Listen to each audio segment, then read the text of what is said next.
Hello and welcome. Today, we'll be speaking with somebody who just got out of prison for a non-violent cannabis offense in the state of Illinois. This is the Cole Memo. I'm your host, Cole Preston. Every episode is released in audio, video, and transcript format.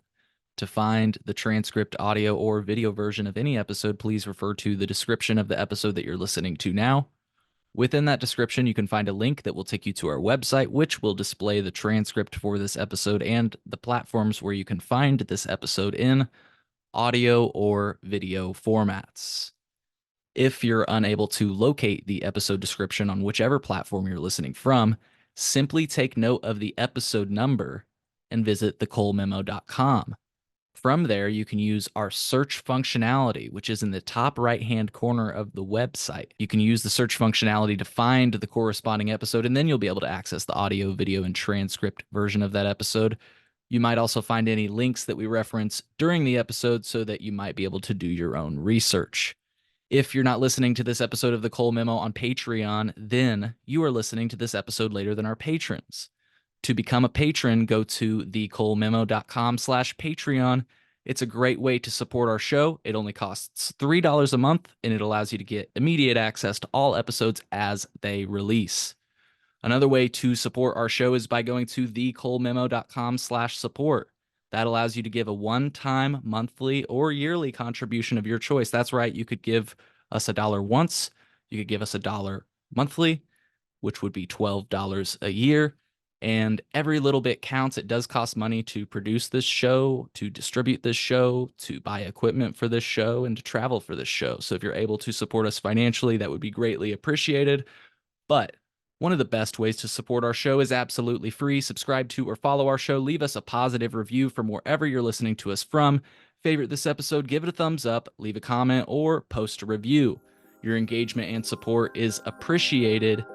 Today is March 7th. 2024.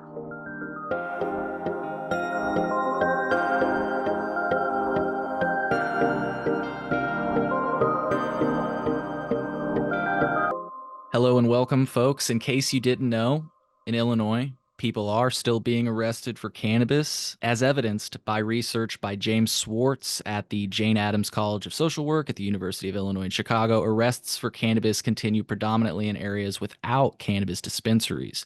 Coincidentally, these areas have historically shouldered the brunt of these enduring policies that we know as the war on drugs.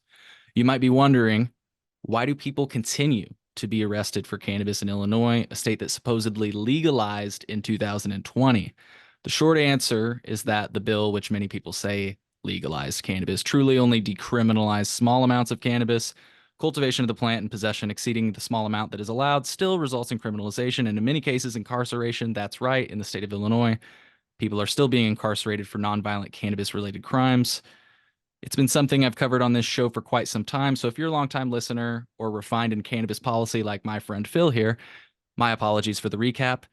If you're not familiar and would like to learn more, check out some of the links in the show notes where you can learn more about these issues. We've spoken about them at length. Today, we're talking about a bit of a different case, a case that happened before the year of 2020. I've been speaking to today's guest through a secondary source for quite some time. Tonight is the first time I'll officially be speaking with them. Tonight, I'm thrilled to be speaking with our guests from the comfort of their home. Following their recent release from incarceration, I would say it's a positive shift from our original plan, which was to connect with them while they were incarcerated. I think it's much better to be doing this from the comfort of your couch, right? Before I have Christian say hi, I'm going to play a small video that'll give you a little bit of background on this case, and then we'll introduce ourselves to Christian. So let's play the video. Christian Reichert, arrested in 2016. He's serving a 23-year sentence in Illinois for a marijuana conspiracy. No violent charges, no priors. Just a 24-year-old guy caught in the wrong place at the wrong time. You might be thinking, isn't weed legal in Illinois now? We'll get to that in just a bit. The craziest part is, according to his mom Tina Reichert, the former state's attorney Mike Carr asked the judge to give him 40 years, and he was given 23 years on one charge and 15 years on the other charge for intent to distribute, and it was proven in court he never distributed anything. His mom went on to say he was held in the Jackson County Jail for 2.5 years on a $2.5 million bond. Christian made no money off of this marijuana conspiracy, but as a naive young man, did a childhood friend a couple of favors that he is remorseful for. He has been a model inmate. Marijuana is now legal both medically and recreationally. While the state is making millions off the sale of marijuana, I believe in second chances and feel he has served a fair sentence for the small role he played in this marijuana conspiracy. If you guys would like to sign the petition, I will have a link. All right. No need to sign any more petitions. Christian, welcome to the show. Thank you. Thank you, Cole. It's great being on here today, guys. I appreciate the opportunity. Absolutely, dude. Absolutely. Well, it's been a while. Real quick, actually, Phil, you mind saying hi for our listeners so they know your voice? Oh, you're muted. Oh, those dogs in the background. Hey, I'm Phil.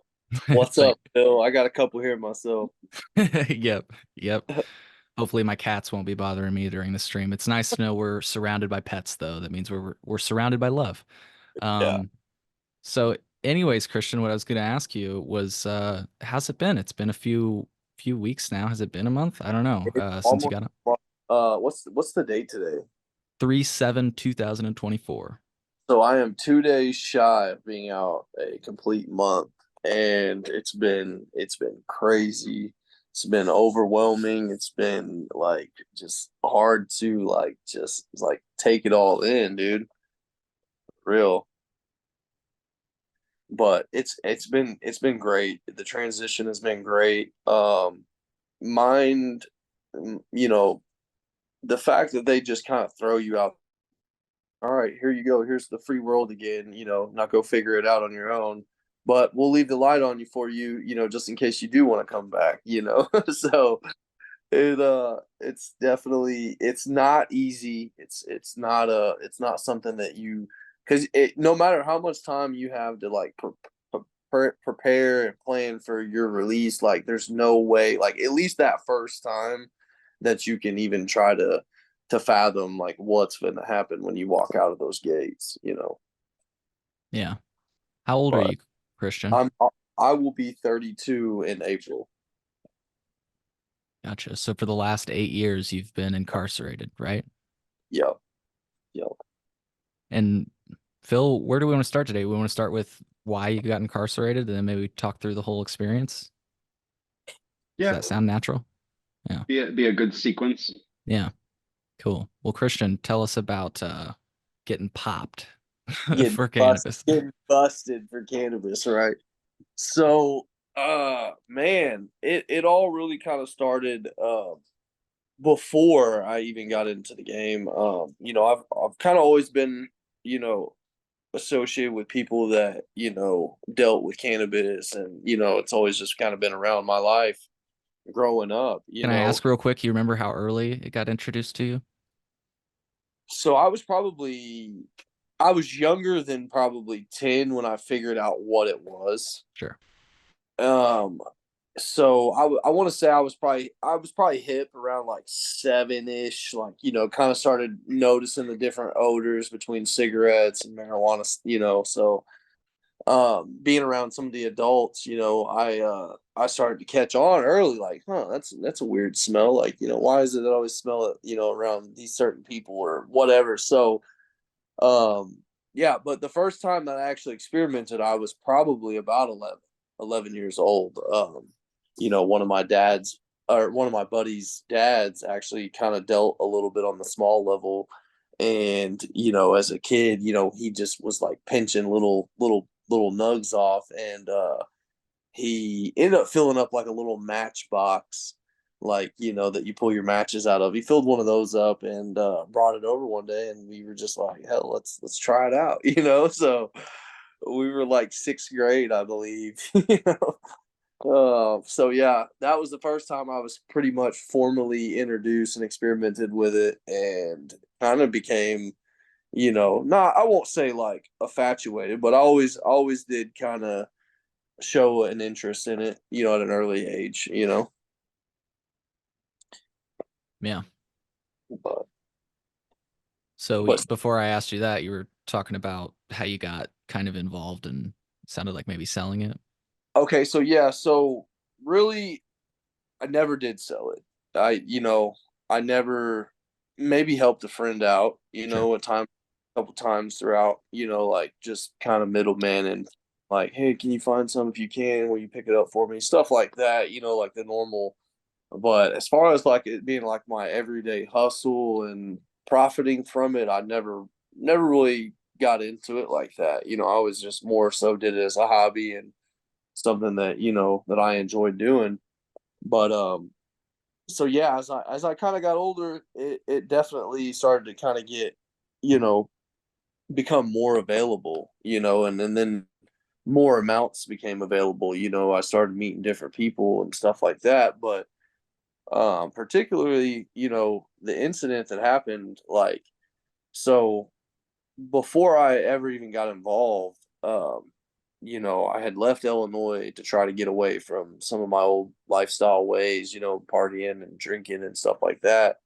So I moved out to Montana, where I was a tree trimmer in a union and was doing good. I had kind of gotten myself together and was living out there in one of the most beautiful states that there's known to man. And I ended up leaving Montana and transferring to California. And one day my buddy just called me up. He's like, "Hey man," he's like, I got something I would like to offer you, and see if you're willing to maybe consider, doing it." And he kind of gave me the details about it. He's like, you just kind of be picking up some marijuana and, just hauling it, to one place to another. And, and he told me the amount of money that he would pay me to do it. I was kind of curious, like, man, like, how much could this possibly be? And he never really gave me an amount. I won't say it was just kind of like one of them deals, like, this is one of my good friends that I want to try to help out in any way I can. And so I left California and came back to Illinois, where I ended up linking up with him. And just within a couple days, like, I started finding out a little more information about what I'd be doing and things that I would need to have. Like, I needed to have, like a house in my name and stuff like that, and like all this other stuff. So, before I even made my trip, I had got a house and stuff like that, which it seemed fair to believe that it was going to be my house, regardless of what I was going to be keeping there. But so I rented the house and whatnot, and then I took the trip. Um, once I seen the level that it was at, I was kind of like, wow, I think I've kind of bitten off more than I can chew. But is it too late to kind of turn back now after I've kind of already been revealed what I've seen, And it really just kind of happened so quickly. So, it I don't know what all I can say on here that's not, I mean, I've been found guilty on everything on every kind of level, but I don't know about, some of the other legalities, but Sure. we picked up quite a bit, and brought it back to Illinois and made it back. It's safe and sound, and everything was going good, unloaded it and put it up. And then that was pretty much it for me. I got what I got from it. And then, yeah. And then one day, a chain of events kind of turned and, my friend got robbed and they wanted to try to get back what they had been robbed of. And I know you're probably familiar with pretty much most of the story, right, Cole? Pretty well. Yeah.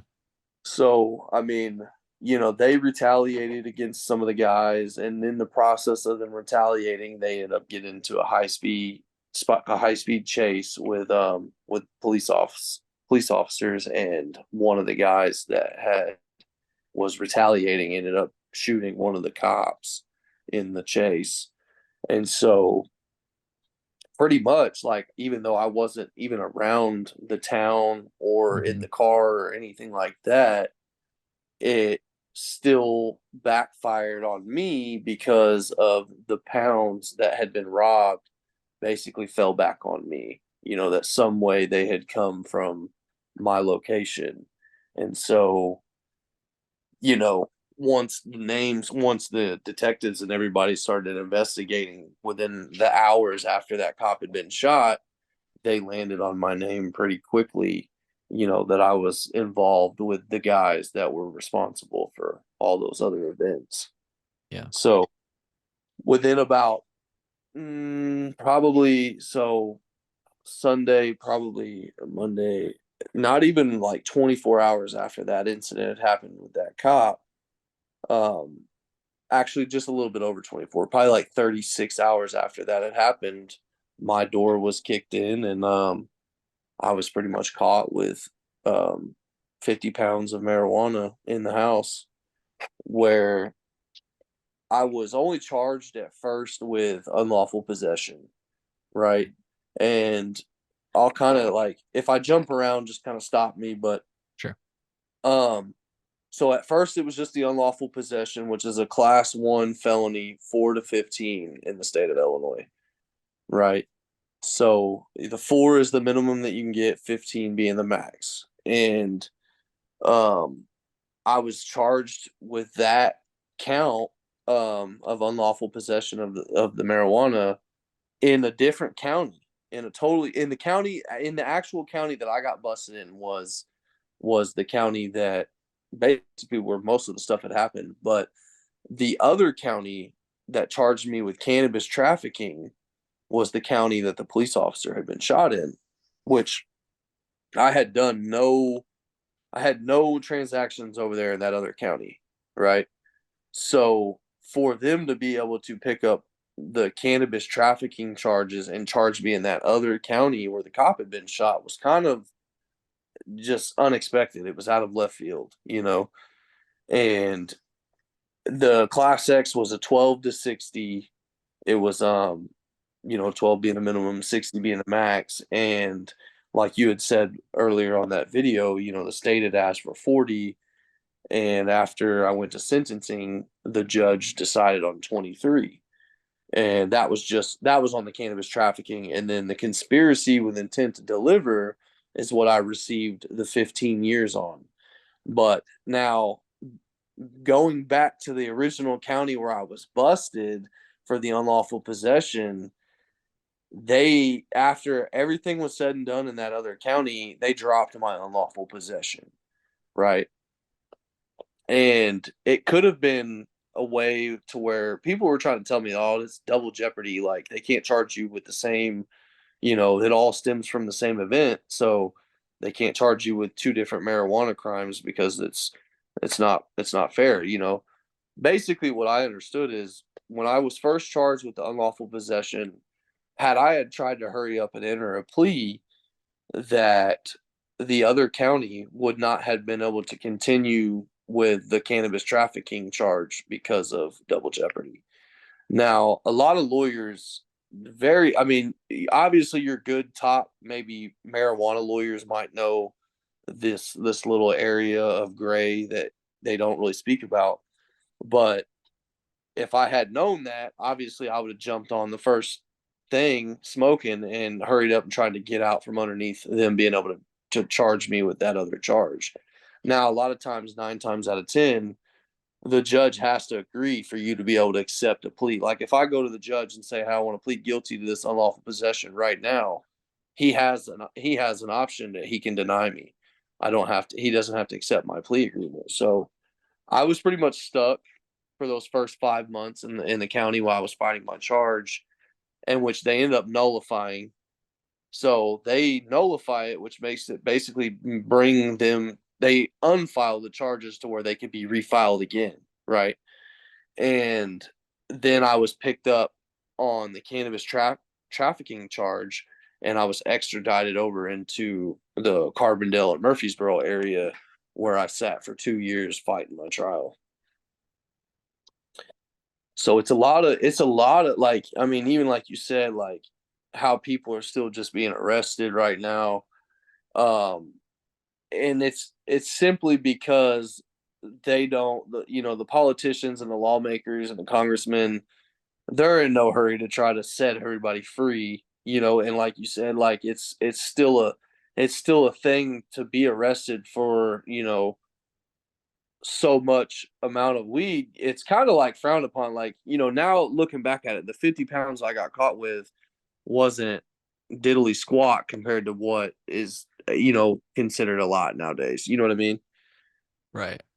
Like 50 pounds is really like, it does seem when you say it, it seems like a lot. But now that like the way the game is headed now, No. and Yeah. the relax, people are starting to relax about it, and it's not fentanyl, it's not methamphetamine, it's a plant that helps millions and millions of people every day, you And know. and 50 pounds like is a large quantity, but like I don't know, I feel like if you're a cannabis user that's used for a long time, you've gone through that experience where the first amount of weed you buy is like a gram, then Yeah. you start buying eighths, Yep. then you start buying ounces, and then you're the Yeah. guy who's buying like a pound and splitting it up for your friends. So Yeah. it's like I feel like anyone who's used it well and gone through that experience can kind of see how like, hey, someday you get to 50 pounds. It does, yeah. It does just kind of like it just kind of fell in my lap one day, and but it wasn't like, and it's not, obviously 50 pounds is not personal use. You know what I mean? I don't want to sound like, I'm like dismissive about the amount that I got caught with. It's just now from 2016 to now 2024, that's not even consider, like, you know what I mean? And like anything in the state of Illinois, anything over 11 pounds is trafficking. So, I mean, if you did have, like, just say you had 2 or 3 pounds, for personal use that lasts you 2 or 3 months, so be it. You surely shouldn't get in too much trouble for that, now that it is being decriminalized, and But hopefully we there huh? are still people though in Illinois that like, you know, we've had people get arrested for like having like just over 100 grams, you know, Right. which is like a quarter pound. Yeah. Yeah. And And they'll potentially, if you're from another state, you know, you can get a misdemeanor on your first offense for having like 16 grams of weed on you because you're only allowed half the amount. And you can get a felony for the second time you get caught with that. So you can get a right. felony technically for 16 grams of weed in Illinois. Yeah. I mean, that's insane. That is. To Phil's point, really quick, just a quick plug. We've got an article and an episode 56, if you want to watch uh, a person that just recently got arrested, and they're a medical patient, which makes this case especially interesting because, as far as I've been told and I've been concerned, medical patients do not have possession limits at home, and this person got arrested for having just a little bit over 100 grams of cannabis. Back to some points you made, Christian. You said 4 to 15 years for more than, well, you said for the amount you got caught with, but that's still the case today. And that's kind of the point I wanted to make today. None of the actual rules that impacted you, like everything that happened to you, would still happen to you today if you did that again today. Right. Um, Trafficking. I was looking at this, Phil. I've never really looked at the until I started thinking about it. This trafficking, how it's worded, is very interesting. So, bringing 2,500 grams or more of marijuana into the state of Illinois brings a mandatory minimum sentence of twice the minimum sentence for the Yeah. sale or manufacture of the same weight. A maximum sentence it's just so, I don't even know this wording. Like I'm you too. get twice the penalty for bringing it into the state. And that's what they did. That's exactly what they did to me. I mean, they enhanced it because of the amount, you know. Hmm. And it's like they knew, you know, it's why I didn't go federal, for one, because the federal system obviously goes off of a point system. And I didn't have any points because I didn't have a record. I had a few, maybe no insurance tickets, maybe a couple speeding tickets or something like that, but nothing, no, all misdemeanor, no felonies. This was my first felony. So, with that being said, though, it was like I couldn't get over the amount of time. I'm around guys that have literally killed people and that have less time than me. You know what I mean? Yeah, that's one of the questions I was going to ask you, and that really puts it into perspective. I mean, you probably, yeah, met actually like really dangerous people, in what you were doing. I mean, I guess if you dropped 50 pounds of cannabis on somebody's head just right, maybe you could hurt them a bit. Maybe. I mean, 50 pounds isn't a joke, you know, if I have a No, 50-pound weight dropped on my head, but that's about the only way I can think you would really hurt anybody with cannabis. yeah, The, I you know what I mean? I totally agree. To your point earlier, it's weird. Maybe they have these numbers somewhere else. I had to go to the Wayback Machine to find what I was looking for, though, because the page was giving me like a 404 error, which I believe means is no longer available online. This is just a number from March 4th of 2021, and it shows that we have sold, I just saw the number, 1,000 1,060. This is for the medical cannabis program, mind you. This is just for medical cannabis patients.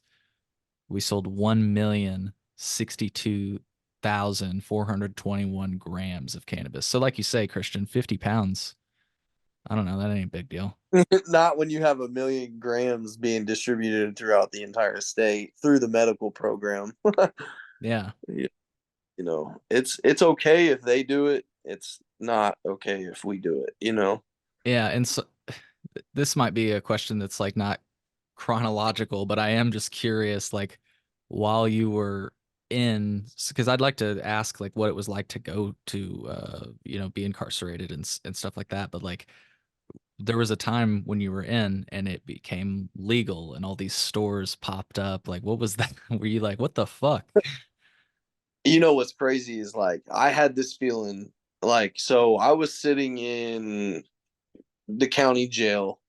I think Pritzker was elected in was it 20 what was it 20 2019, 2018, I think something it like was that, Phil? 2018. Yeah. 2018 and he recreational 2019, right? Towards the end of 2019. Right. And yeah, May of 2019, I think.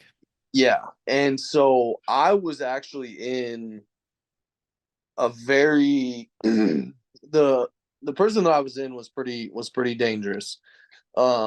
Just a lot of gang affiliations, a lot of fights, staff assaults, like pretty much like I guess the normal stuff in prison, as you said say.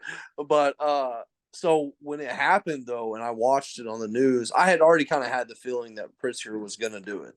The fact that he is Democrat and he's already he's a billionaire. I just kind of had the feeling. So when he did it, I wasn't really surprised. My mind kind of shifted towards like, man, is this going to benefit me in a way? Like, am I going to, maybe have some time reduced or, you know what I mean? Like, now that you guys are legalizing it, like, how are you guys going to handle the judicial part of it?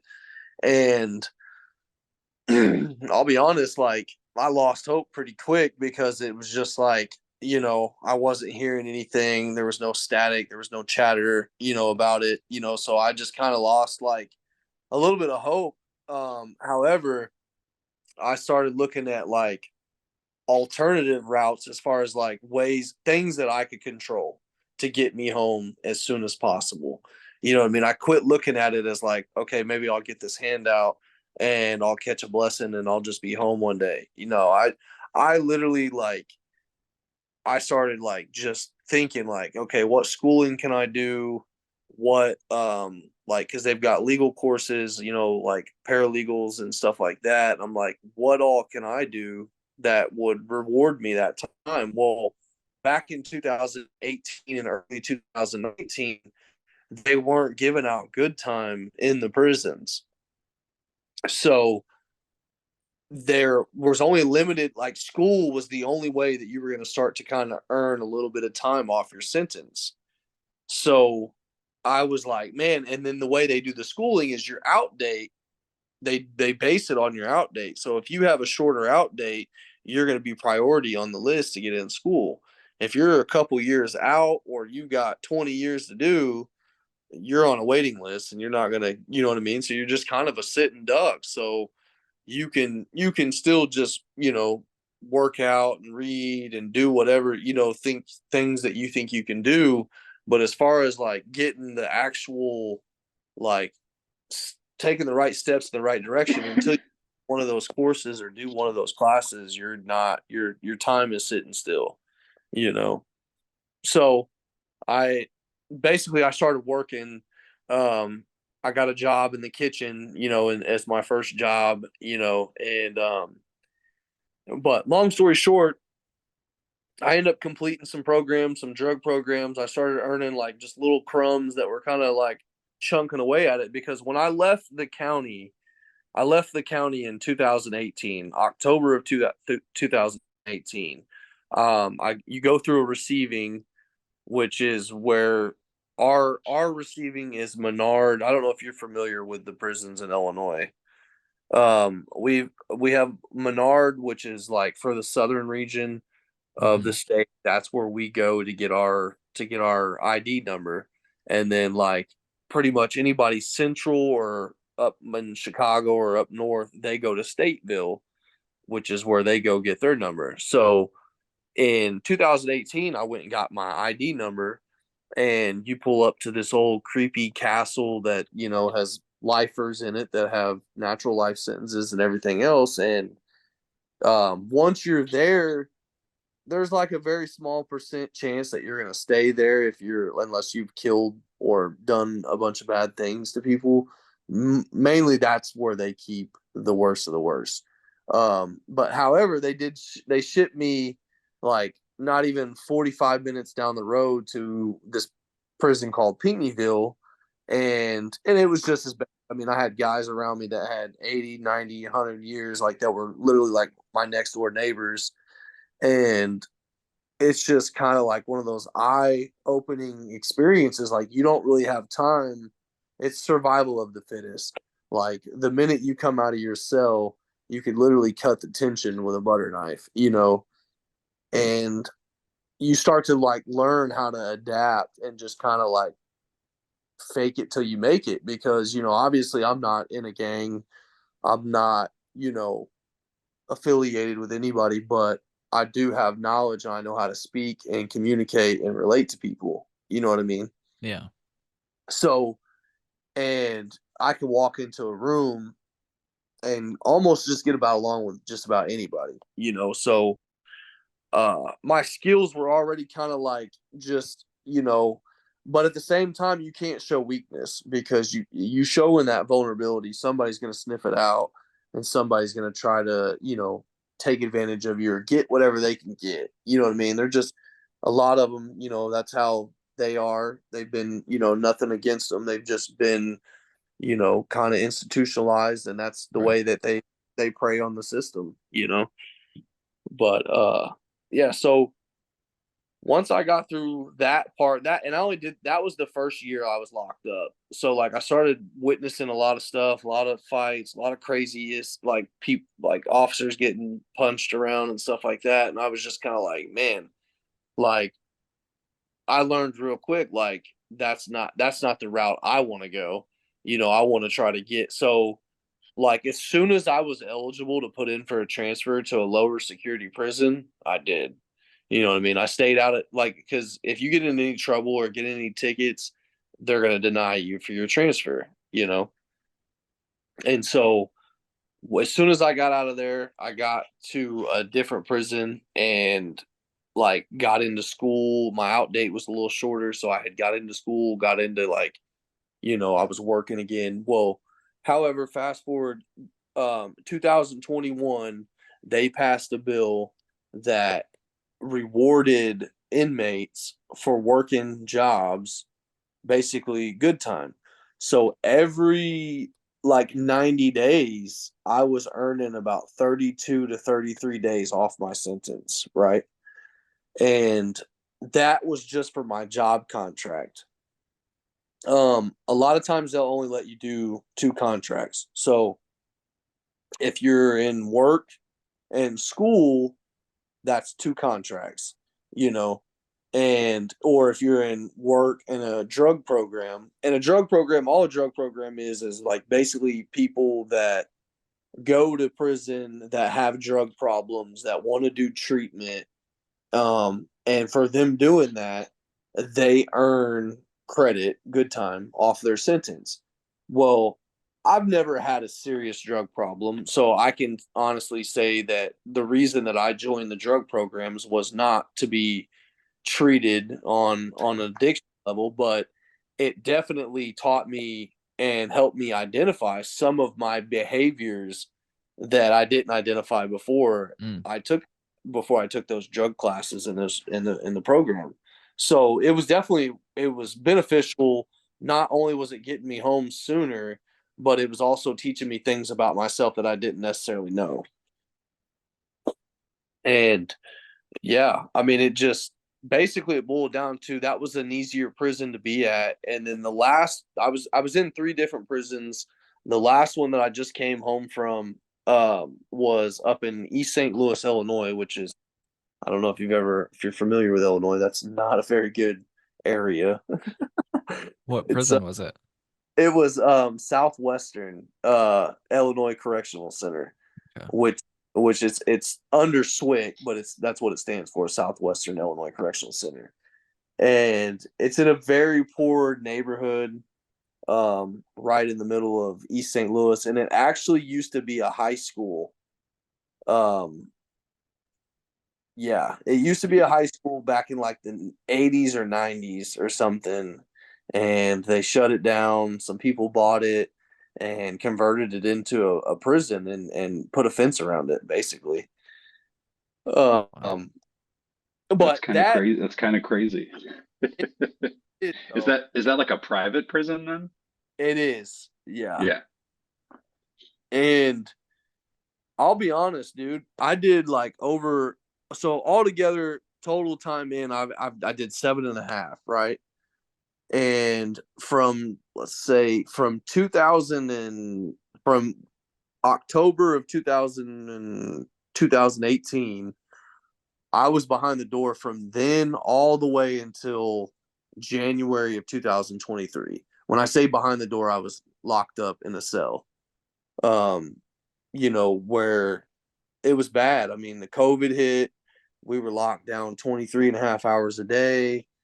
You're coming out for 30 minutes a day. You're doing most likely you're going to do 20 minutes on the phone and you're going to take a 10-minute shower. Then you're going to go lock back up in your cell. And there wasn't And air then conditioning or heat, right? I remember you telling me that. no air conditioning. There was heaters. They did have the heating system because in the winter Okay. it gets too cold. But yeah, so As if it doesn't get too hot in the summer. oh dude. I would say I'd rather be too cold than too hot because that yeah, you can always put on clothes. You can't get, completely undressed in there in Yeah. the time, Man. But yeah, so the COVID was pretty rough, but I will say you become so routined out every day, you know what I mean? Like you're just so ready for that 30 minutes out of your cell. Like it's like, I'm sure you guys have had animals that, are, caged up all day and you come home and they're just so ready to run out, run around. You know what I mean? Like it's that same feeling. You know what I mean? You're just trapped in a cage, all day. But once I got to that other prison up in East St. Louis, that's where I really started like opening doors. I started like really knocking chunks off my time. Their drug program that they have is basically every 90-day contract that you complete, you get 62 days off your sentence. And then if you work a job too, which is another 30 days, you're basically knocking off 90 for 90. So if you do a year in a place like that, you're pretty much knocking off a year. You know what I mean? So I did that. And then back in September, Springfield has a thing where they can put you in for this EDSC, which is Earned Discretionary Sentence Credit. And it is pretty much a reward system for you staying out of trouble, not getting any tickets. They can deny you for criminal history. So if like you're on like your 10th bit, you're probably gonna get denied. However, it was my first my first prison experience, they gave me a whole year off my sentence back in September. So when I first started out in 2018, after I left the county after 2 years, um, my out date in 2018 was January of 2028, right? And it didn't start moving at all quickly, like I said, until right about the end. Um, and then so back in September, they knocked the year off. Well, January 2nd, they changed another bill dating back from 2018 to 2021, giving credit for all the jobs that I had worked in those 3 years, from 18 to 21. So, and I had worked as a cook. I did a laundry porter job for about a year and a half. And then I also worked LTS, which is like in the gyms or out on the yards and stuff like that. And so I ended up earning another year on January 2nd, like that. Like it literally, they sent me a calculation sheet. It's just a yellow piece of paper that has your new updated out date on it. You know what I mean? And it all basically stems down from Springfield, which is our state capital. But so, and then on top of just those 2 years alone that I knocked off in 6 months, I was still earning time for the drug program that I was in. So I had almost 8 years or 8 months knocked off of just by participating in that. So from January of 23 to January 24, I knocked 2 years and 8 months off my sentence that quick.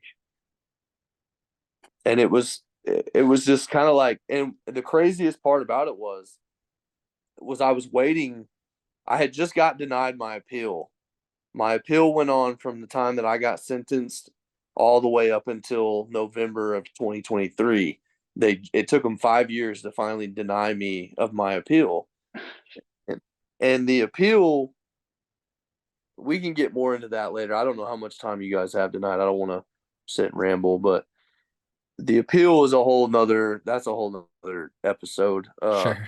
I just want to say But really quick, I don't know about Phil, but this has all been fascinating to me, and I've just been writing some of my questions down because I don't want to interrupt Yeah, you. and we got all the time. We Yeah, tend to ramble. we tend, yeah, to take the time. That's what's great about this podcast is we take the time. No fucking commercials. cool. All So right. But yeah, so when I got down there in January, um, and from back in July, I had gotten some really good news from the new state's attorney who was elected in the office from where my old state's attorney was that convicted me, right? Um, this state's attorney had contacted my family, my mother, and told her, like, hey, you know, your son has been selected with five other people to be resentenced through our office. He was, selected. There wasn't a whole lot of detail about it, but it come as a shock. I'm like, okay, well, great. Like, what's the process? Like, what do I have to do? What do you need from me so that we can get this ball going? So that was July of 2023, and he drug it. I mean, I know it was a time consuming process. I feel like, I don't know, like I want to say maybe the contrary, but basically it took long enough to where I didn't even need the state's attorney to resentence me, because he was going to resentence me and I would have been immediate release, and I could have been out. Okay, and if not last July, I could have been out by August or September or October. Anything would have been better than, I guess, February 9th, but at the end of the day, that's the day that I got out. So it wasn't like I wasn't going to hold it against him. I'm just like, it is what it is. I appreciate, the offer that you were going to do it, but it was just kind of, one of them things. It was just kind of hard to kind of wrap my mind around it. It's like, there's no hurry. You know what I mean? It's like, once you get yourself into a situation, it can take, 10, 20 years to get out of it. And I've learned so much from so many other guys that have done so much more time than me, and it makes me feel, like I just kind of, I don't know how you compare it. I don't know the right word that I'm looking for. Like, my time wasn't nothing compared to some of their time, where they've done 15 or 20 years of their life for something that's not violent, that doesn't kill anybody. So it just been a it's been a very, it's a blessing. Like, I won't even say it in a negative way, because it's opened my eyes and my mind to so many different things. So many things that I would have never known had I not went through the struggles and the experiences that I went through. For certain about the judicial system. Like, I had new people that had gone to prison and stuff like that, but I had never heard any of the stories that were in detail about, like, you just, you can't explain it. You know what I mean? When you go into that type of environment. Yeah, it's insane. So you were sentenced to like 23 years, right? Yeah. And then Correct. you were gonna have it was like you were gonna have to serve like 10 because they were allowing you to serve like some of it like concurrently or Okay, so Illinois does. There's three different percentages that you can get. You can get 100% for murder. Like, if you any first degree murder, you're going to serve 100% of your sentence. Um. Okay. Then on the other one is 85%. So you're going to serve 85% of your sentence. So if you have 10 years to do, 85% of 10 years is probably 8 years and 2 months or something like that. You know what I mean? And then mine was at 50%. So when he gave me the 23, it's automatically cut in half to 11 and a half. oh, okay. You know what I mean? So regardless, if I would have had to, like I could have done all 11 and a half had I not earned any good time at all, right? But I had 2 years in the county, and then, so basically I knocked 4 years off of 11 and a half. That's the best way I can basically break it down. I knocked 4 years off of 11 and a half, which ended up making it to where I ended up doing 7.5. Now, had I not knocked those 4 years off, I would have done the full 11 and a half, you know. Well, and when you're like in prison, is someone like explaining this to you, or are you like, I mean, you're finding this all out on your own. So like, are there guys in there who are just totally unaware of this stuff? Oh yeah, absolutely. Yeah.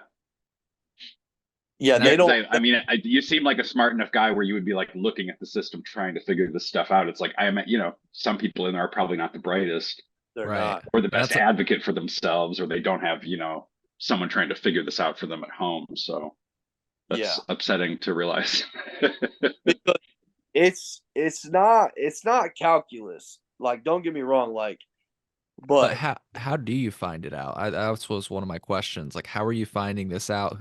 How are you getting the info about legislation? Like, I mean, okay, so really, technically, like, you don't you are your own resource. Like, so if you have, like, say I call you while I'm incarcerated, and I'm like, me and you are good friends, Cole, and I'm like, I call you up one day, I'm like, hey bud, I'm like, what are you doing? I'm like, hey, can you Google this for me and tell me, if anything's changed mm, in the new bill or something like that. You basically then are my source of information. Like, you can look it up, and then when I call you back later, you'll be like, hey, this is what I've kind of figured out. Now, there are certain things, like, you have the counselors in there and stuff, and I'll tell you, most of them counselors don't give a shit. Let's just call a spade a spade. You know, this last counselor that I had, though, Cole, she was she basically was like my knight in shining armor in a sense. Like she just was super helpful, with anything that she could do, like things that I was trying to do when I, like, for example, when I told you I was trying to I was trying to get resentenced, but the state's attorney had requested that I send my master file sheet, which my master file is everything that I've ever done. Any tickets that I've ever received in prison, any education, my work history. It's basically like your resume. And I had to request that from Springfield. Well, it took Springfield 3 months to get me back a 7-page master file so that I could send it to the state's attorney, right? And then so I sent it to him about October, and I'm like, man, what is taking so long? I'm like, it's just because it's always that uncertainty hanging and lingering over your head. And so when I sent him that master file, it was just like, kind of like, okay, well, what are we doing now? Like, I'm just sitting here, like, just rotting away while, you know, but I kept, like, because I don't like, even though Springfield awarded me that year, like, I wouldn't even be sitting here talking to you guys right now had I not got that from them. You know what I mean? So it's like, how can I complain about anything when, I'm lucky to have gotten what I got, or vice versa, even when they changed that bill and gave me the 2 years that I earned, or well, when they changed the bill and gave me a whole year for working those jobs in those 3 years, like that's a whole nother 2 years that I would have had to been sitting there doing, you know what I mean, had I not gotten that from them. So it's like they're definitely trying to recidivate the state. And I think partially because of the backlog that they have of cases that are backed up in the county. You know what I mean? And like literally this little system that they just went into effect January 2nd, it affected the entire state. So there was thousands of inmates literally that have been getting out these last couple weeks. I mean, it's just Illinois, but I don't know what other states are doing it. But they're Are you opening. talking about the cashless bail thing? That's under the Safety Act. This is under House Bill. Ooh, I'd have to look it up and give it Yeah, to I you can guys. try to Google it, but It's Oh, House. I you're want you're to say, talking about you're talking about the law that actually that shaved off the time that allowed you to get out. yeah, Yeah. exactly. Okay. Yeah, it's a House bill. I want to say it's like 3021 or something like that.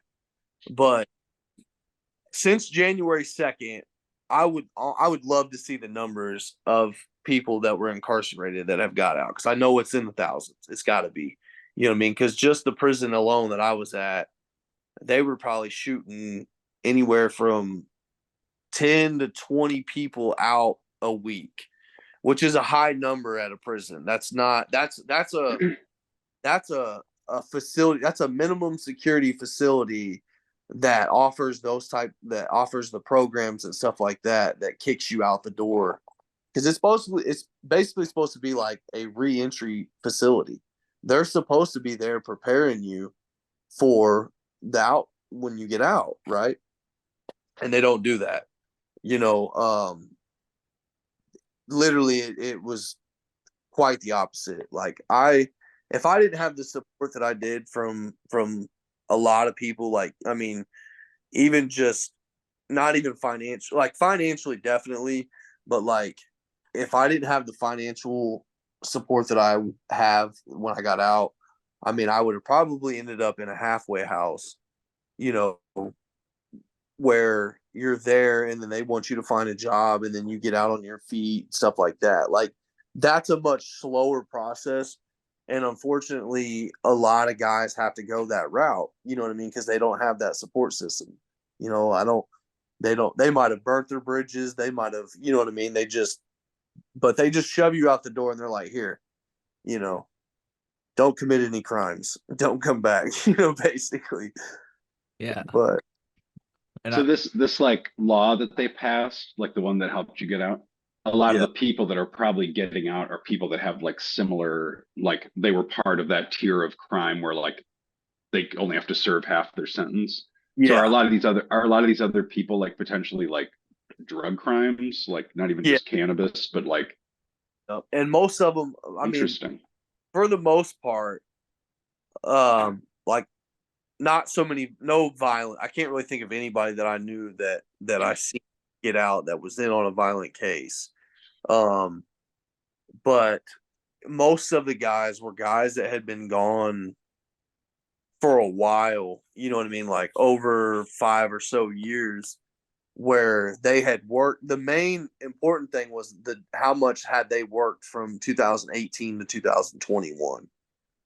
So if you hadn't been locked up, if you weren't locked up, like say you got locked up in 2020, you would have benefited from that 1 year from 2020 to 21 or, whatever. So, but if you had gotten locked up after 2021, that's when they started giving you the good time. So you wouldn't have had to worry about getting prorated, something that was owed to you because you weren't there for that when that was going on.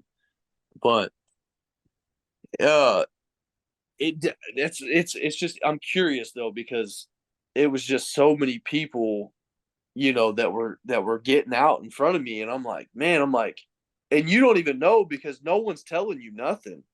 You're just waiting one day on a piece of paper to come in the mail. And dude, that was the like I'll tell you one thing that like messes with you mentally for sure is the mailing, like when you receive mail, from loved ones, girlfriends, whatever, um phone calls and your emails, because they have an emailing system where they proofread and make sure you're not saying anything crazy. But the last facility that I was just at, they would play with it. Like there would be like you wouldn't like they would shut the phones down. You know what I mean? So then you're not being able to call and check on your kids and stuff that night. They would literally not pass mail out for days, like 3 or 4 days. Mail comes every day, Monday through Friday. You know what I mean? So like, why are your officers not like sorting through this mail in the mailroom every day and making sure that we're getting our pictures and our letters and stuff like that our people send us? Like it was just like those are the type of things. And then on top of that, the last facility that I was just in was a dorm setting. So I'm in a room with 28 other guys farting and burping and talking shit all. You know what I mean? Like you're in a small room, probably maybe two, maybe there's 14 bunks in one tiny ass room. So all the bunks are probably a foot apart. You know what I mean? So you've got 28 different guys that you have to interact with every day, whether you like it or not. It's kind of like if I had to compare anything, it's probably like being kind of in the military without machine guns. damn, that Yeah. sucks. That It literally, yeah. it and then just like I said, when the prison plays with your mail and your phone calls and like little just anything that they can get through to you and try to break you down, like even the food, like in the cafeteria. You know what I mean? They serve you slop on a tray and you're looking at it like, you're just like, oh, I bet you wouldn't even feed this to your dog. You know what I Yeah. mean? And it's like I get it. It's just, it's there for a reason. Like there are definitely people that do belong there, but But they need to change the laws on certain things. right. Yeah, it's like there's people that belong there, but you could still like feed them real food. Yeah, That's what You know, I like at least like shitty cafeteria food you give elementary school kids or something like that. yeah, yeah, and that like, it is crazy to me that, and like you say, like want to give you more space, and I'm sure in the future we'll talk because I doubt this is the last time we chat, but like you're there with people that, like we've just said, like there are some people that maybe truly need to be rehabilitated, let's say. But I guess that's my question. Do you feel so you're not really supposed to be there? We You agree hear on me, that. Cole? Yep, I can hear you. You still there? Did I cut out on you? Nope. No, I can hear you fine. Can you hear me? Yeah. I think he did cut out for a second, so he might have missed what you were saying. Gotcha. Oh, he might be rejoining here. I'm gonna pause this just for a moment. Let me ask you real quick, Cole. So I was asking you, we've established that we agree you shouldn't have been there. And that's still crazy. I want to just say again that you could like that somebody could today still go there, and maybe we'll loop back around to that. But I want to just complete my question real quick. Do you feel that our systems for the people that let's say should be there for rehabilitation, right? Because there are certainly maybe some people that maybe had a rough start and might just need like some help.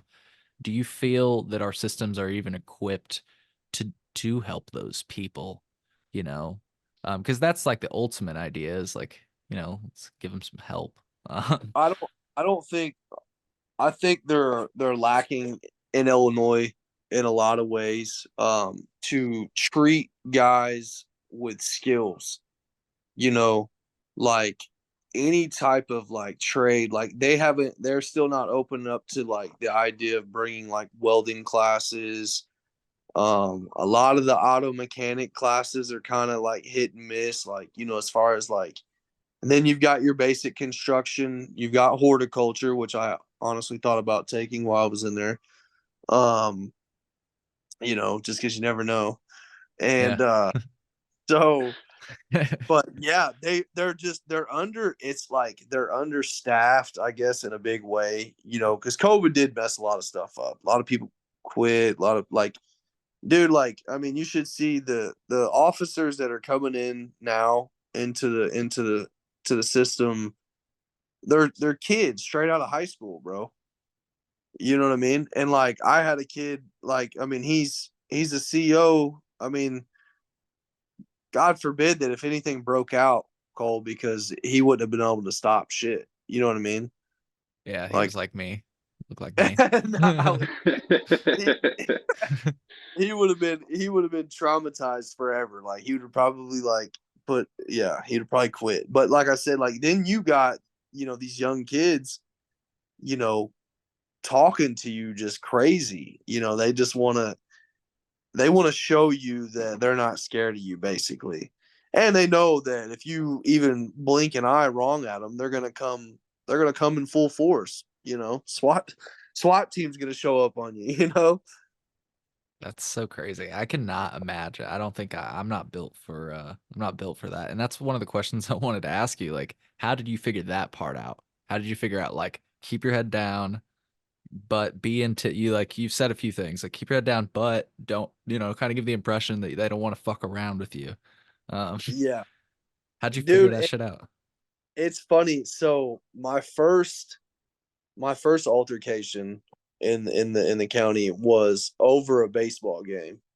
It was over a Cubs and Cardinals game. Yeah. And that was actually the year the Cubs won the World Series, right? Okay. But dude called me a bitch, right? Because I'm a Cubs fan. And, Cubs and Cardinal fans have a long history of going at it. So I'm literally, and I've only been in the county, like I haven't even been locked up like probably just a little over 30 days.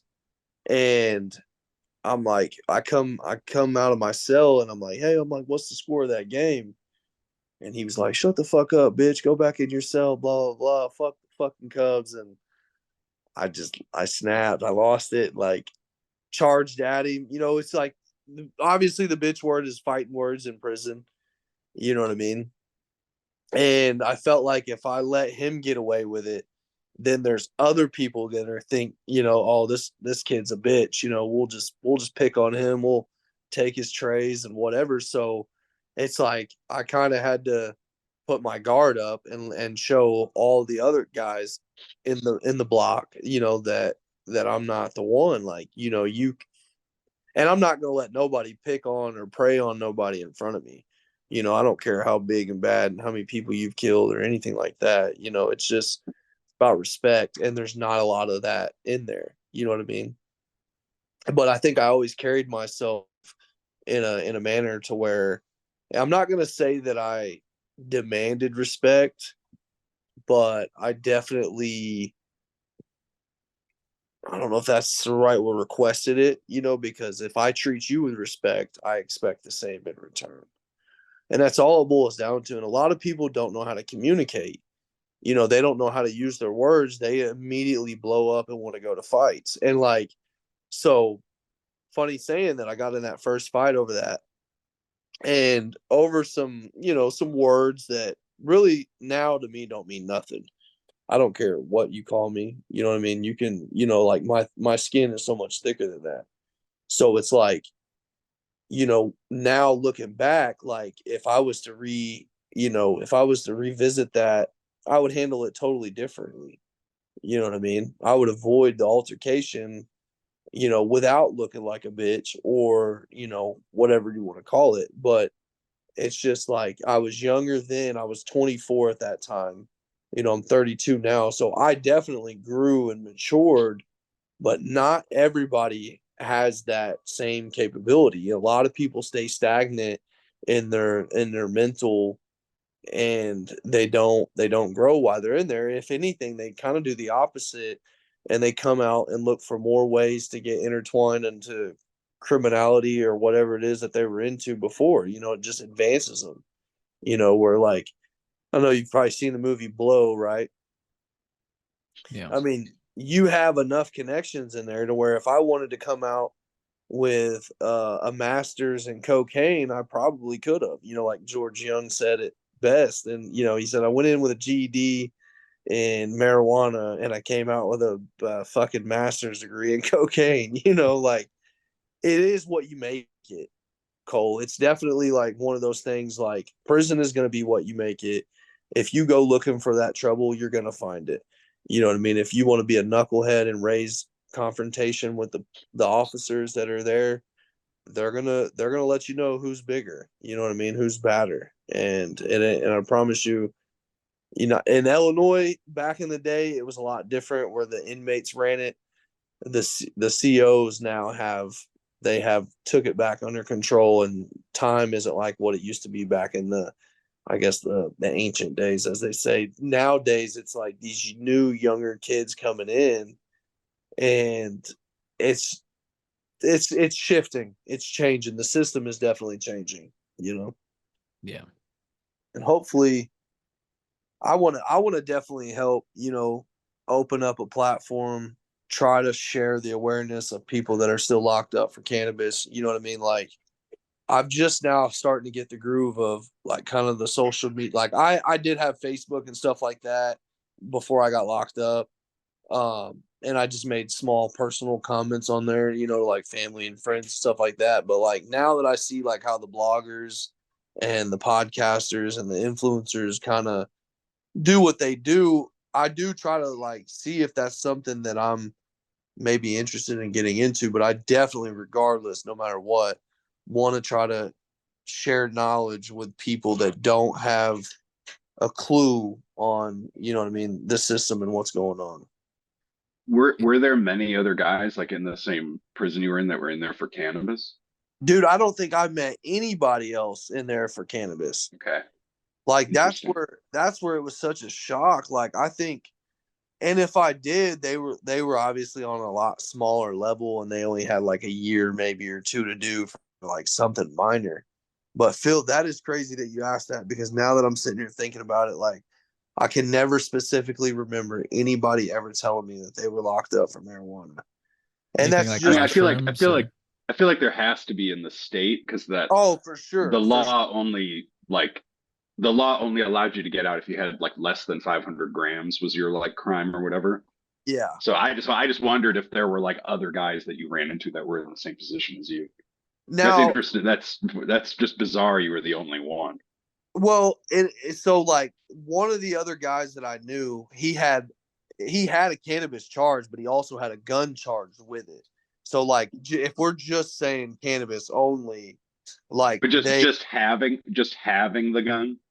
yeah, Yeah, yeah, because that becomes like a violent offense, right? Just having the yeah, gun. yeah. Right. It can make it. You basically you could. How do I say this? He had the gun, but he was a prior felon already before, so Okay, yeah. he wasn't even supposed to have the gun on top of the drugs. So yeah, when you Sure. throw the two together, you just pack it up because But you're that gonna. is like Cole has talked about this before. It's like people, I think, when they hear like they'll be like, "Oh, let's release non-violent drug offenders," and it's like, okay, but the violent drug offender doesn't mean they were like stabbing someone while they were getting arrested. It just means they had a gun most of Right. the time. Yeah. Yeah, yeah. I don't, and I think that's a law that kind of should change too because I think if you're, yeah, I understand. There's a lot of guns out there. I mean, almost every what I can't remember how many people out of 10 Americans have a gun in their household, but it's a bunch. Probably like 9 out of every 10 people. Um, but because I do believe in that amendment, I believe that you should be able to protect yourself and the right to bear arms. Like there's a lot of crazy people that are not mentally stable, but I think like if I'm in a car and I get pulled over and I have a firearm, but I wasn't in the commission of committing any felony or using it on anybody or anything like that, I don't think I should get 10 years in prison. I mean, I think, you know, I don't know. It's kind of one of those things. It's like you could almost compare that to the I was going to say the abortion law, but I don't know if that would be quite, what I mean, the same Well, thing, but it just seems like a way to just fuck people over more. Yeah. yeah, exactly. Illinois is good at doing that. Yeah. Um, well, you said you wanted to maybe start media or something like that. I can definitely help you with that, and you're always welcome on here. But yeah, if I can help at all, just let me know. Um, but then I was just curious, was there like a culture in like in in incarceration? Did you like was there like rumors that traveled? I don't know, like I'm just curious. Or were you just kind of in your own world? Okay, so like in a culture, like I'm a very cultured person, and like I can go over here with Latinos and socialize and communicate and be just fine with versus I can go, amongst the white guys or even the black guys. I never had any problem in that area. Because I mean you find yourself like, and I'm one that worked out with everybody, like as far as like on the pile, played basketball, like I was very uh active, I guess, as far as I should say, is like as far as people I interacted with. I always tried to make sure that people were having a decent day, you know what I mean? Like without it coming off as like, just like almost warmish or whatever. But like I always like there was like pretty much anytime I walked around or went somewhere, like people were always saying what's up to me. You know what I mean? Like it's that type of energy that you carry, and not everybody's like that. Like you might have a guy sitting over here that doesn't mess with Joe Blow over here. You know what I mean? And they just keep their distance and they don't say nothing. But you got me on the other hand who's cool with both of them. You know what I mean? So like culture, like I mean, as far as like I was just who I am. Like people still realize that to this day. Like like don't get me wrong, like I haven't changed Cole as like from the 24-year-old, but I'm not the same as I was at being at 32. You know what I mean? Like I'm still the same person. That was the one thing that like kept me focused was like, okay, I don't want to come in here and let them try to like break my mind or break my spirit and like basically like turn me into this like institutionalized freaking criminal that's going to come out and be this angry. Like I wasn't, that's not me, you know what I mean? Like you're not going to take my happiness. Don't get me wrong, there was a lot of misery, like it's just full of misery, especially in the last place that I was just in, you know, being around that many people after doing 4.5 years behind the door. and then coming into an environment that's completely open, it's a very big shock because you have to readapt to being around, not only because in the cell you're just with one person. When you're in that dorm environment, you're like, and on the floor that I was on, there was 180 people. So it's just a hallway with 7 rooms, and in each room there's about 28 people in each room. So you could walk down a hallway, and it's almost like sitting in Grand Central Union Station or something. It's just like it's chaos. I mean, it's just like it's and it really does. It really can take a toll on your mental. You know what I mean? Because if you're not mentally strong, you can slip away. Like your focus will go, and then you'll just kind of just drift along. You won't Yeah. be. But yeah, it was the culture in there though. It is. I don't even know, man. I don't even like to say it. Like it is diverse. You know what I mean? Like it is, in a way, somehow it's segregated in a sense. It's not as bad as like California, Texas, Arizona. Mhm. You know what I mean? Because like in some of those states, some of those prisons, you have to stay with your own. You know, Right. Illinois is not really Illinois is not really on that level anymore like they used to be. I don't know, and it's hard to even try to sit here. I mean, I would have to try to, you know, talk to somebody that I like. I've got guys that like one of my old cellmates. He did 22 years for cocaine, and he's a good dude, man. Like, yeah, I like he's in the wrong hustle, but you Yeah, know, but 22 years is still way too much time. exactly, bro. And I mean, it Everyone, was no one's being forced to buy and do the cocaine. no, The no. guy's just supplying, ugh, Yeah, because if crazy. that's the case, you might as well, if you're gonna give the guy all the time that's fucking selling it, you might as well give the guy that's fucking buying it just as much time. Well, and it's the same thing with your case. It's like, you got as much time as people who like manslaughter or like second degree murder or like rape. It's like, why are we sending drug offenders for those kind of sentences? Like, they're not comparable. Yeah, what let's Not at let's all. save those cells for somebody who really needs it. Yeah. For real. For real. Because really, I mean, someone who's in the drug trade, like, I mean, they're at heart, they're an entrepreneur. Yeah. Yeah, they Like, really you are. could you could probably, of anyone you can rehabilitate, they would probably be one of the better options. Yeah. It's like Jordan Belfort. You just got out. I don't Yeah. know if Wolf of Wall Street, if you've ever seen the movie. Oh, If not, you've I love that okay, movie. good. Great. You've seen it. But yeah, like somebody like that can be sent to prison and rehabilitated and changed. I don't know what he does nowadays. That's the point of the movie though. Who knows? But He's anyways, he's probably still pretty wealthy. I would almost bet you that. oh yeah. I think it was, didn't I hear on your podcast, Cole, that Tommy Chong was the one who told him to write a book? Yeah, so Tommy Chong came Yeah, on the because they were show like and in prison together. yeah, so Tommy Really? Chong and Jordan Belfort were, I guess, cellmates, and he was telling Tommy these stories, and Tommy was like, "Dude, you should like write that stuff down," and that's how he came up with the Wolf of Wall Street. Dang, that's crazy. Hey, my buddy actually sent me a picture. My buddy actually runs a rehab. It's a sober living out in LA. And he actually had a picture with Tommy Chong out in front of the cookies dispensary.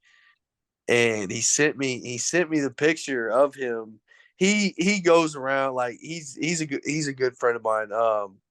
One of my best friends, dude. And he's been a big support.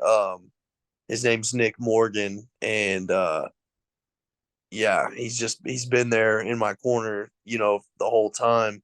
But he had that picture, and then he sent me another picture. Mike Tyson, I guess Mike Tyson, got into the marijuana industry now, and Yeah, has a farm and stuff, and I guess he like went out there to Mike Tyson's like ranch and like met him and everything, and sent me like he was always sending me these pictures of everything that he was out doing and running around, people he was meeting and stuff, and I was always just like, that's the only way you have to really kind of keep up, with like people in your life. Mm-hmm. And yeah, I mean, I've watched, my nephews grow up in pictures for the last 7.5 years. And that was another thing that just was hard to swallow when I got out. I'm just like, oh my God, these kids are so grown. Like, what happened? Like, quit giving them Miracle Grow, like what's going on To around? be fair, even when you're like in their daily life or week, however much you see your relatives when they're kids, they really do grow up very quickly. Hey, Like it's still jarring, like even if you see them the whole time. yeah. Yeah, Yeah. but I can't imagine, like you say, just living it through Yeah. pictures. And just really quick to make you laugh, Christian, just because you said you just heard about Mike Tyson getting into the cannabis industry. This is one of the products he introduced, the Mike Tyson bites. This is not a joke. They're ear bites. See that? Oh my God. Are those edibles? Yeah, they're edibles. Mhm. So, Dude, kind of I funny. try those. Yeah. But one of the things I was gonna ask you about, doesn't, but like I always hear that like, you can get drugs in prison too. Did you ever hear or encounter that? Like, did you ever like accidentally come in and your cellmate's like smoking a cigarette or something? You're like, whoa, dude, what the fuck? I mean, So, God, I don't even know. Like, so the first one of the first cellies that I had brought some bud in, and luckily it didn't have to like go anywhere, like that bad, as far as how he got it in there. But dude, it was some I hadn't smoked in like over a month. So when he came in, I told him right off the bat, I'm like, if you got anything, just let me know. Like I don't want to get, us get in trouble or whatever. And he's like, yeah, he's like, I do. Um, so I'm like, all right, well, take care of it, put it up, whatever. You know what I mean? I was like, I wouldn't do it just right now because you just came in. So obviously, if they start smelling it this quick, they're gonna know exactly who had it and who. You know what I mean? Like, you just got to be aware. Like, yeah, it's you can get into a lot of shit that way, but we did smoke like a couple days, and we had that whole like gel pod like just lit. You know what I mean? Like it was the man.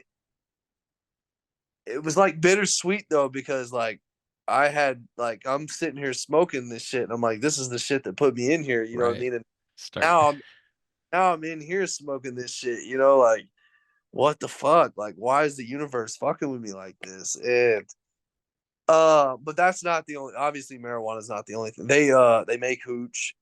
We definitely had some Christmas Eves and New Year's Eves where we had made like wine. It's basically like wine, but you just take you take fruit, take apples, oranges, pineapples, whatever, and just ferment them and cook and put heat on it, and it'll rot. It'll turn into wine for sure. Uh, So I mean as far as that though, like I mean, there was nothing like there was some there's like this spice shit going around in Illinois. They try to compare it to like K2, but it's not K2.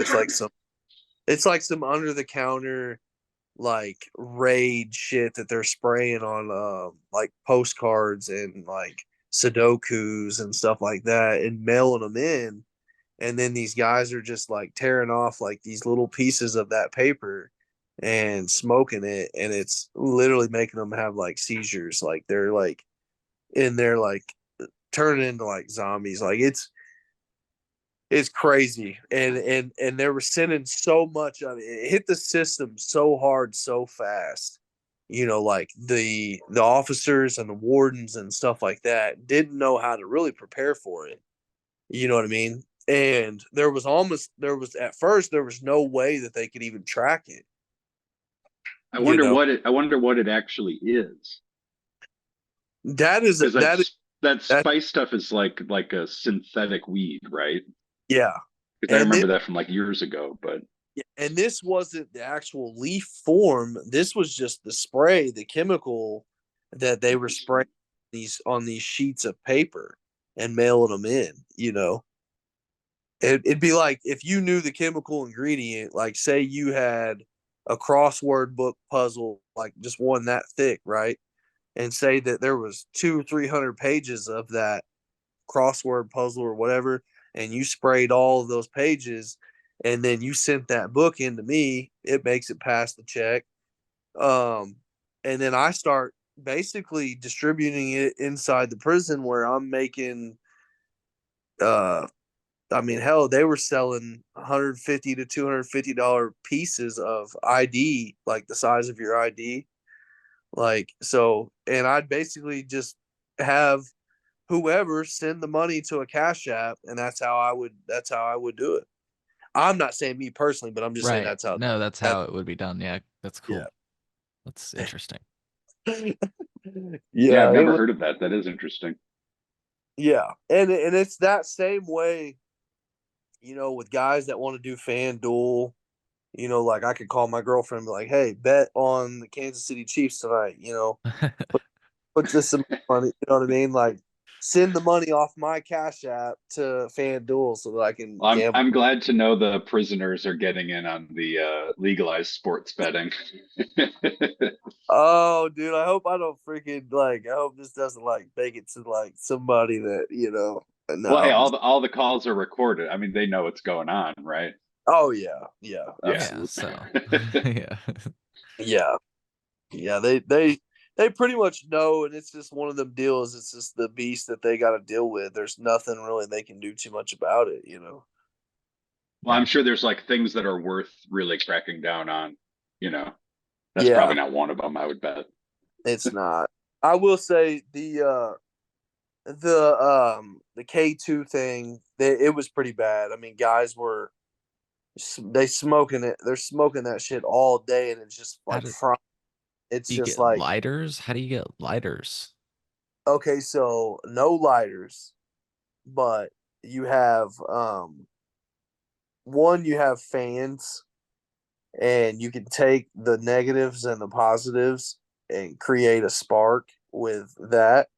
And a lot of times you'll have a Q-tip, and you just put that spark on the Q-tip, and it'll flame up. You know what I mean? And I that's love that. the I love the like MacGyver nature of of people in jail. Oh, dude, ingenuity is Yeah. insane. Like I there remember, I was remember watching like a prison documentary, like one of those shows they have on TV, and it was all about how they would communicate by like flushing notes down the toilet system, and they would like fish them out like in other parts of the jail. It was insane. like literally catch them in the toilet Yeah, system. yeah. Hmm. That's crazy. Yeah, Insane. it's a world. I will say, Phil and Cole, it's a world of its own. Like, I just it's still like one of the deals. Like, did I use my time wisely enough while I was in there? Because it's like you're given this kind of this opportunity, but you got to be able to block all the noise and the distraction around you out. Because and it's not it is and it ain't kind of hard to do. Like, I mean, if you just kind of stay to yourself, you're antisocial, a lot of people won't even acknowledge you. You know what I mean? Like Cole said earlier, you just kind of you can definitely just keep your head down. Um Honestly, like, I won't say that anybody can do it. Like, you are kind of like one of them deals where like you figure it out pretty quick. You don't have a choice. You know what I mean? It's kind of forced upon you. Like for instance, like if I was to say like if Cole's like said earlier, he was like, I don't think I could do it. Like, you don't even really have the option to not do it. You're forced to do it. And just like how you carry yourself on here is probably how you would carry yourself in there. And people will give you enough respect off of just how you treat them off of that, if that makes sense. You know what I mean? Um, Now, don't get me wrong, like there is certain prisons that you can end up that it's almost like you don't have a choice. You know what I mean? It's either fight or flight, I guess, is the best way I can say it. But Yeah. you don't even think about it. And as crazy as this might sound, like even though I had all that time, like when I first started out, right after I left the county in 2018, all I'm thinking in my mind is like, man, I've got 10 years to do. You know what I mean? Like how am I gonna do this? I don't see the light at the end of the tunnel.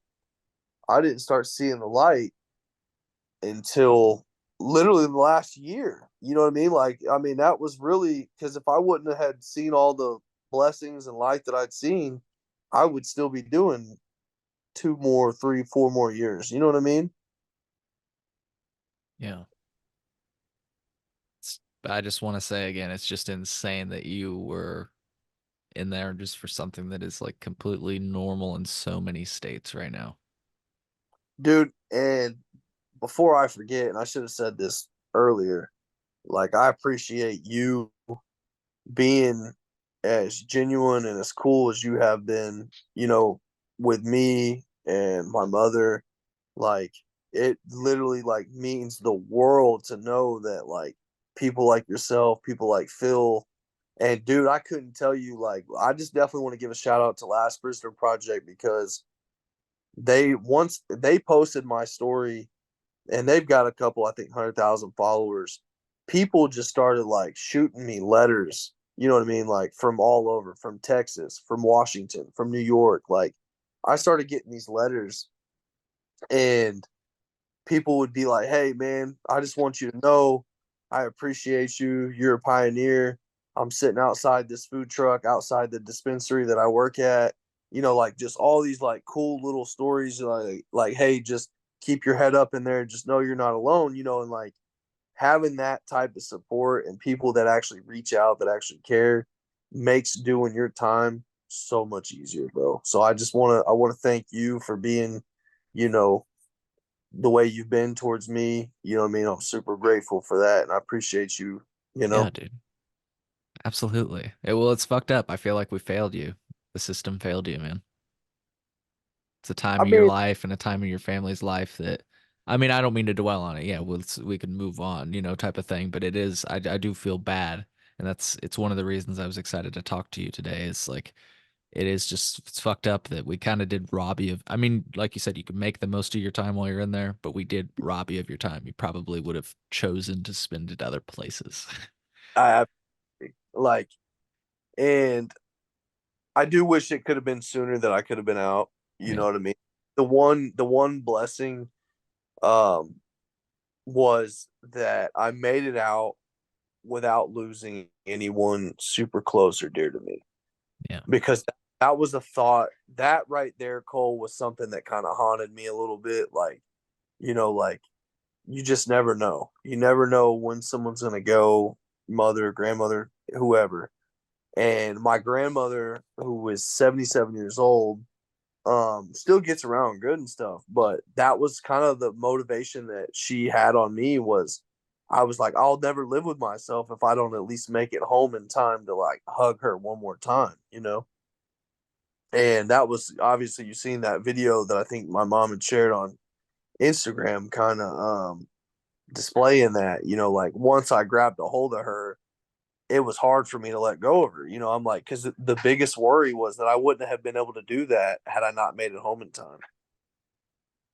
So not to be all like mushy on you, but that was one of the biggest things that kind of put me into high speed to try to get home as fast as possible to reunite with my family. And I just want to say, like even though like my case had that other dark cloud attached to it, it was almost like I was on trial for attempted murder on a police officer, because of my association with some of those other guys. So, and I don't have any problems with law enforcement. I respect them. I could almost guaranteed for certain tell you that you won't find maybe but one officer that would have one bad thing to say about me, and that's only because the one that I'm telling you about is somebody that I grew up with that gave me a hard time, while I was in there. And he's like, basically, it's funny because I went to school with this kid, and now he's a CO, and he wanted to make my life hell in there. He knew me. He was like, he's like, the first chance I get, he's like, I'm gonna smoke your ass. Just a heads up. And I was like, good to know. Like, I'm gonna stay completely out of your way. I'm sorry for picking on you and bullying you in school back in junior high and shit, but that's not me anymore. You know what I mean? And he did finally he wrote a ticket on me, and they took my phone calls away for 30 days, Cole.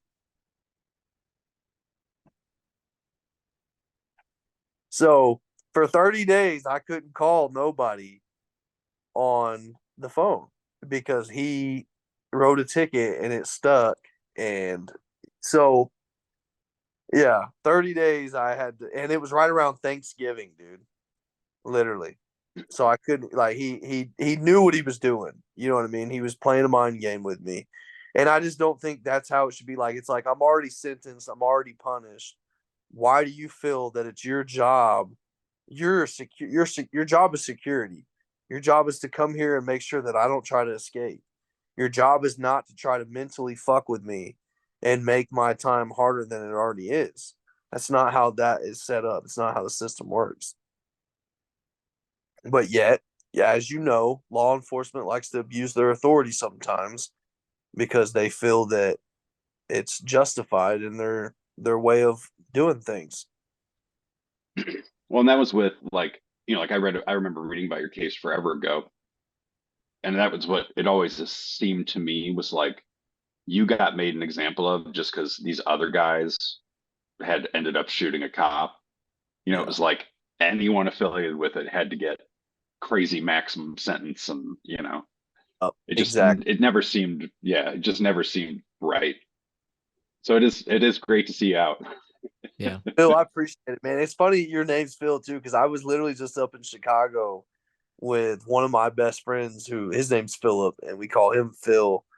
And it was a great weekend, dude. Like it was the first kind of trip that I've kind of took going up to the city and just going to some great restaurants, some Giordano's, and just man, it was good. It was definitely I needed it. And as soon as I got out, I didn't like I said, financially I was okay, but I didn't want to sit around for more than a couple days. Like I definitely took like 4 or 5 days after I got out, but as soon as I got out, I got straight into construction. Like I went straight to work, and so now that's what I'm doing. I'm basically doing construction and drywalling and doing stuff like that. So it's not my forever job. It was just something to keep me busy, keep some cash flow coming in, and try to figure out, my next steps in life. This is a new chapter for me, so it's all up from here. Hell yeah. Hell yeah. I'm looking forward to, like I say, continuing to talk, and I can already tell that you've got like the mind of an advocate, and your mom was the same way. Like I was just expecting to talk about like your case, and I think we ended up spending like an hour and 30 minutes bitching about the shortcomings of the cannabis system in Illinois because she's just so refined in all of it. So um uh, your mom's really awesome. So shout out to her. I know she went on a lot of different shows and made a lot of people aware of what was going on with your case. So big time shout out to her. She's awesome. shout out to Tina, man. Hell yeah. And matriarch. Go follow her on Instagram. Hell yeah.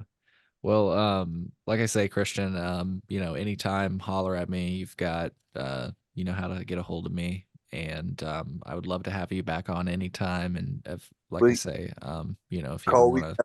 we definitely got to do this again, man. This has been great. This is a cool experience. I love sharing. So you and Phil are awesome, dude. So anytime you guys want me, I'm more than happy to be on here. Absolutely. Yeah, I could see many more because like I say, just a lot of the things that you talked about, I'll probably watch this back. There were so many things you talked about that were so fascinating that I'm sure we could get into in the future and so much more, because again, one of the things I started with that I think we'll close with is there are still people, and Phil talked about it earlier, there are still people that are in prison for this, and you can still go to prison for this. We talked to, I've had some attorneys on this show. They continue to have to defend individuals against the state of Illinois. There's like actually a Supreme Court ruling coming out soon on just transporting cannabis. This is like, Jesus Christ, how do I get it home? I bought it legally. How do I get it home? Yeah, Right. um, but that's like I say, a whole other issue. The point that I'm trying to close on is that, this can still happen today, and that is a problem. You know, absolutely. it's a big problem. So, well, Phil, anything before we go, or Christian, want to give both of you the space before we hop I'll off. just back up your point and bring up that one guy that had his house raided by SWAT over 9 plants last year. Yeah, Shit's insane. yeah, 9. Yeah, and they yeah, said they found a pipe bomb, but I think it was just some kind of like homemade bong or something, I'm sure. yeah. Dude. So many other cases like that, though, just for having a plan. I mean, we had Carol Ammons on, and she just talked about a case in Rantoul, Illinois, that I believe I read about. But there are so many others that we read about all the time, where it's just simple possession. Um, or cultivation, or maybe it is a larger amount, but I can't help but wonder, even time when I say larger amount, I say more than like an ounce or what you would buy at the store, and that's not a large amount to me, because sometimes you go and it's like when you go to Sam's Club, you buy in bulk. Yeah, um and yeah. it's not that you intend to always drive around with that quantity. You might just be on your way home. So anyways, I can't help but wonder when you read about that, because I read about it often, if that's just the case, if they just got caught at the wrong time. And that's just so unfortunate that that's even possible to happen. I don't understand why we're using the criminal law, because truly, who's being hurt in these cases? That's really like the question here. And Who's it's being hurt? I mean, I guess the dispensaries that are missing out on those profits. I don't know. Um, yeah. that's I think Well, I think and I know it's it's opinion based, but I think the families pay for it more mm, of people that get incarcerated, because they're the ones spending their hard-earned money to put money on our accounts and to make sure that we go to commissary, to make sure that we have hygiene, or whatever it is, to make sure we have phone time to be able to call them. Like they pour their hard-earned money into us, basically because of the mistakes that we made, that ended up costing them their money and their time and part of their freedom too, because I couldn't tell you how many visits that I had from family and friends that they come and sat with me in those prisons all day long so that I'm not back in the cells, hanging out bored, just, looking around, like, and like I said, we'll wrap this up, but I am curious to see the change that is hopefully about to come. I know the rescheduling is supposed to maybe be happening coming soon. Um, there is a thing, like I follow the Last Prisoner Project. They've been a big support. They kind of kept me updated on a lot of the laws and states that were changing. Wasn't a whole lot about Illinois at all ever. Um, about them, changing the legislation about it, because it's just absurd that someone still today could get it caught with enough marijuana and be facing a maximum of 60 years in prison. You know what I mean? yeah. But like I said, hopefully 2024 going forward, we will all witness, people being released, laws being changed, and we can just get past it. You know what I mean? It's just time. You know what I mean? It's time to free those other guys that are still in there right now, and just make a change, you know. And like you said, I definitely will take you up on the helping me get informed with how the platforms and the social media and stuff like that, you know, to help advocate and help people out. You know, my mom, she's showed me a lot too, you know, and yeah, I'll be open minded to, you know, whatever I need to be to try to help other guys out. So yeah. Oh yeah. Phil, were you gonna ask something? I saw you were gonna ask something Oh, earlier. I forgot. No problem. No problem. Cool. Well, yeah. Well, I'm looking forward to that. And looking forward to many more conversations with you, Christian. Wishing you all the best, and like I said, reach out anytime if we can help in any way. So, um, but folks, I hope you found as much value in this conversation as I did. Um, I learned a lot about our system and so much more. But I'll keep it at that. We'll see you in the next episode of the Cole Memo. Take care, everybody.